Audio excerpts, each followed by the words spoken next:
বন্ধুরা চলেন যাই ক্ষেত দেখে আসি।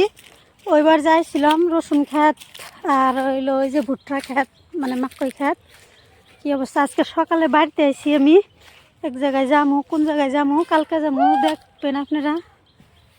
এই যে সরিষা শাক বুনছিল যে পুরো ফুল হয়ে গেছে। এই যে লাফা শাক গাছ ছিল, আমার একদম প্রিয় শাক হইলো লাফা শাক।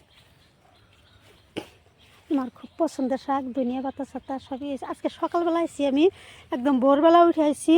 আইসবিটির থেকে গাড়িতে উঠছি, তখন একদম রাত ছিল। আমি রুমের থেকে বাইরেছি 3:30 পৌনে 4টার দিক দিয়া। দেখেন এই যে, যার জন্য আমি ভিডিও বানাই নাই। ভুট্টা এতবার যারা যারা আমার নিয়মিত রেগুলার ভিডিও দেখেন তারা দেখছেন কেমন আছিল আর এখন কেমন হয়েছে। যত্নশীল, যত্নের সব বস্তু রত্ন মিলে যে কয়েকটা কথা। ওইদিকে বাড়ি, ওই যে ওদিক দিয়ে আমি আইছি। এই যে রসুন ক্ষেত, রসুন ক্ষেতের অবস্থা, দুনিয়া ফুল ধরে গেছে। এই যে এদিক দিয়ে যাইতেছি আমি, কাপড় সেলাইবার গেতেছি, কাপড় সেলাই করবার যাইতেছি। কাপড় আমার না, ভাইয়ের বোর, যেহেতু ও যাবো সাথে, আমার সাথে যাব। তো এই দিক দিয়ে যাইতেছি কাপড় সেলাইবার।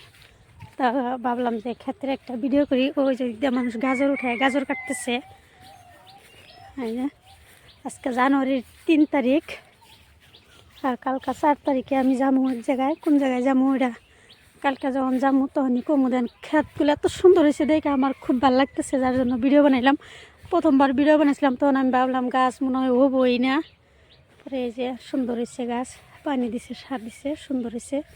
কত মানুষ গাজর কাটতেছে। এই যে গাজর ক্ষেত।